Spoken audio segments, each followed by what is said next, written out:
자, 안녕하세요. 반갑습니다. 박프로입니다. 자, 오늘은 이제 11월 30, 11월 마지막 날이고요. 이제 내일부터 12월이 시작이 되는데, 다들 11월 너무 수고 많으셨고, 12월 달에는 다들 좋은 일들만 있고, 2026년도에도 다들 좋은 일들만 있길 바라겠습니다. 네, 좋은 마음으로 또 여러분들 구독, 그리고 좋아요도 한 번씩만 눌러주시고요. 네, 좋아요 눌러주시는 시청자분들, 구독자분들, 더더더 좋은 일들 많이 있을 거라고 저는 굳게 믿습니다. 네. 자, 오늘 포스코홀딩스와 포스코퓨처엠을 좀 볼 텐데, 일단 금요일장은 여러분들 우리나라 지수가 좀 하락세로 꽤나 크게 빠졌어요. 근데도 불구하고 홀딩스도 그렇고 퓨처엠도 그렇고 좀 잘 버텨줬고, 그리고 2차 전지가 전반적으로 조금 더 강세를 보이긴 했습니다. 네, 강세를 보이긴 했어요. 자, 우리나라 지수를 보면요. 지수가 1.5% 가량 SK 하이닉스나 삼성전자, 특히나 이런 반도체 쪽에 큰 하락세가 있었고, 이런 하락세가 나올 때마다 사실 2차 전지가 더 크게 하락이 이제 나왔었거든.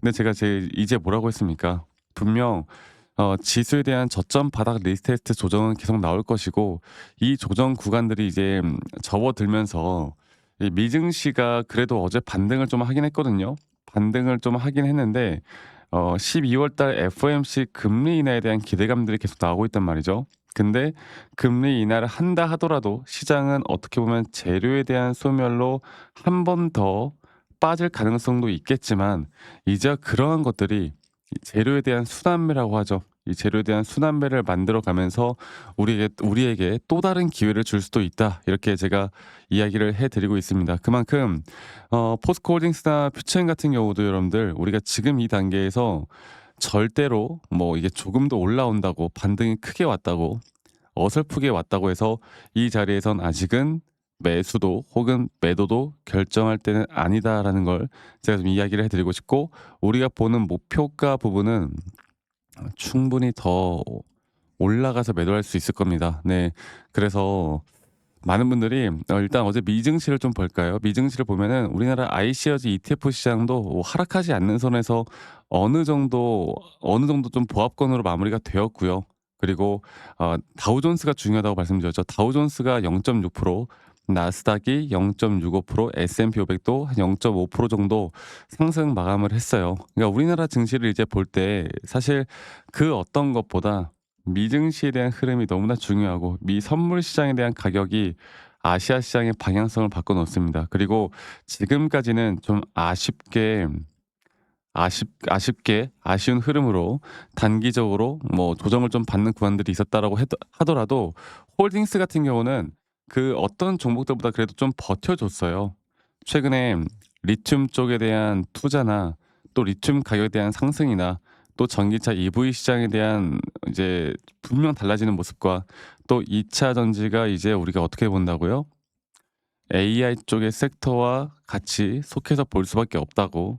그리고 2차 전지가 다시 한번 주목받는 것도 AI 쪽의 전력량의 문제를 2차 전지로 좀 해답을 찾으려는 모습들이 나오면서, 여러 가지 ESS나 뭐 전고체나 혹은 LFP 양극재, 뭐 삼원체 여러 가지가 이제 주목을 받고 있거든요. 그런 가운데 저는 포스코 홀딩스 또한 이제 2차 전지에 대한 강세가 나올 때 그때 더 올라갈 수 있다 보고 있고, 포스코 퓨처엠 같은 경우는 분명 반등을 한번 크게 나와줬고 시장이 빠졌는데도 오히려 상승 마감을 했습니다. 그리고 여기에 대해서 만약 시장이 다시 한번 조정이 나온다라고 하면 뭐 어쩔 수 없는 조정 구간들이 발생하긴 하겠지만, 적어도 이 구간만큼은 우리가 매도 관점이 아닌 매수 관점을 가져가야 한다는 점, 제가 이거를 좀 말씀드리겠고요. 주말간 뭐 여러 가지 이야기들이 나왔어요. 근데 대부분 다 이 반도체 쪽에 대한 이야기들이 아직까지는 나오고 있습니다. 그래서 분명 AI 반도체 쪽의 흐름이 강세는 그러니까 끝나진 않을 건데, 절대 끝나진 않을 건데, 이제 어느 정도는 지금까지 못 올라갔던 섹터들이 충분히 강력한 이런 거래량이나 매수에 대한 부분들을 만들어 나갈 수가 있다라는 거죠. 자, 그러면 제가 차트적으로 다시 한번 더 여러분들에게 이야기해 드려 보자면 볼게요. 포스코 퓨처엠부터 보고 그다음 홀딩스를 보겠습니다. 퓨처엠 같은 경우는 우리가 이제 기대하는 것들이 뭐가 있습니까? 결국 이 저점 바닥부터 나왔던 상승에 대한 임펄스 파동, 또 임펄스 파동에 따른 이 3파 고점 단계가 나오기 전까지 우리가 매도를 할 수가 없고 매도를 하면 안 되고, 이 작은 마이너한 파동의 4파 조정 단계가 어디까지 떨어질 것인가 가장 중요한 부분이었고, 분명 어느 정도 이평에 대한 지지 라인과 0.386, 0.5 구간 이 자리에서 반등이 나오고 있는 만큼 이 자리에서부터는 여러분들, 우리가 생각하는 목표가가 나오기 전까지 우리가 절대 매도를 하면 안 되고요. 앞으로 이런 상승 추세에 대해서도 이런 등락폭들은 계속되어 갈 거고, 이런 등락폭들에 대한 대응만 잘 해나가면 우린 걱정 없다. 네. 그리고 오랫동안 물려 계신 분들이라도 여러분들, 저는 이런 식으로 큰 하나의 파동이 고점이 나올 때 여러분들이 어디에 물려있던 간에 이 자리에서는 1차적으로 매도를 저는 하라고 여러분들과 같이 진행을 할 거예요. 왜? 그다음에 나오는 한 번에 또 큰 조정이 나올 수가 있기 때문에. 그러니까 이런 것들을 우리가 알고 가는 게 너무나 중요하거든요. 근데 적어도 아직까지는 상승에 대한 추세는 끝나지 않았다라는 점, 이거를 우리가 좀 기억을 해야 될 것 같고요. 포스코 홀딩스도 마찬가지입니다. 자, 볼게요. 포스코 홀딩스 같은 경우도 지금 마찬가지로 우리가 이 작은 파동에서의 하나의 5파동 고점까지 끌고 갈 거고, 이 큰 파동에서의 3파 고점 단계가 우리가 매도를 진행을 해야 되는 자리이고, 이 파동이라는 건 이 작은 파동에서의 또 하나의 5파동 고점이 될 것이고, 이런 것들로 제가 앞으로 정말 중요한 매수나 매도에 대한 타점들이 나올 때 여러분들에게 뭐 라이브 방송을 진행을 하던 타점 영상을 빠르게 찍어서라도 매번 제가 공유를 해 드리고 있잖아요. 이런 것들을 알고 가셔야 됩니다. 그리고 이게 또 평일이고 직장 다니시는 분들이거나 자영업 하시는 분들이 아무리 제가 영상을 좀 빠르게 찍어도 이런 것들을 매번 실시간으로 찾아보기도 힘들고, 이 차트 볼 시간도 없다라고 하고 다들 바쁘시니까, 그래서 제가 영상을 좀 찍기 전에요, 먼저 다이렉트로 문자로 먼저 안내를 해 드릴 예정이에요. 문자로 안내를 해 드릴 예정이고, 정확한 매수나 정확한 앞으로의 매도에 대한 타점들이 나올 때 여러분들과 같이 함께 나갈 겁니다. 그래서 밑에 있는 제 개인 번호로 여러분들 포스코홀딩스, 포스코 퓨처엠의 포스코라고만 문자 한 통 남기시면 되겠습니다. 아시겠죠? 포스코라고 문자 한 통 남기시면 되겠고, 남기신 분들 제가 한 분도 빠짐없이 다 소중하게 저장을 좀 해 놓을 거예요. 그리고 저장을 해 놓은 다음에 제가 일괄적으로 안내를 해 드릴 건데, 이런 불특정 다수에게 이런 관점을 말씀드리는 거는 아무 문제가 없다, 이렇게 제가 매번 강조드리고 있죠. 근데 중요한 게, 그거는 문제가 없는데, 이거는 문제가 없는데, 그겁니다. 이제 가끔씩 저한테 기프트콘이나 선물 같은 거 주시는 분들이 있거든. 근데 제가 이런 선물을 받을 수가 없어요. 이런 선물을 받을 수가 없어 가지고, 대신 여러분들 구독 그리고 좋아요만 한 번씩 눌러 주시면 된다라는 거, 이것만 꼭 기억해 주시길 바라겠고, 포스코라고만 남기시는 거 잊지 마시고, 한 가지만 더 이야기해 드리고 싶은 건 그겁니다.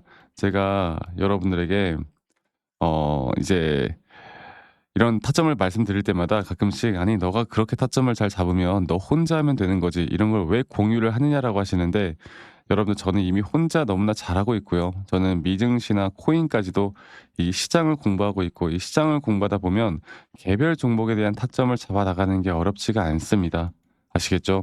그리고 저도 이 주린이 시절, 주식 초보 시절에 정말 많은 우여곡절이 있었고, 뭐 재무제표 보고 공부하거나, 남들이 좋다고 하면 따라서 매수하거나, 남들이 나쁘다고 하면 따라서 매도하거나, 이런 식으로 정말 타점을 잡아 봤는데, 이렇게 하면 할수록 뭔가 더 꼬이기만 하더라고. 빚만 생기고. 그래서 제가 이런 것들을 반전시킬 수 있었던 것, 첫 번째로 시장을 공부했던 것, 두 번째로 나만의 기준과 원칙을 세워 나갔던 것, 이게 가장 중요한 부분이더라고요. 제가 앞으로도 여러분들과 같이 이 포스코 홀딩스 퓨처엠 관련해서 함께 제 노하우들을 같이 공유를 해 나가면서 여러분들과 도움이 될 수 있도록 끝까지 노력할 테니까 많이들 참여하시길 바라겠고요.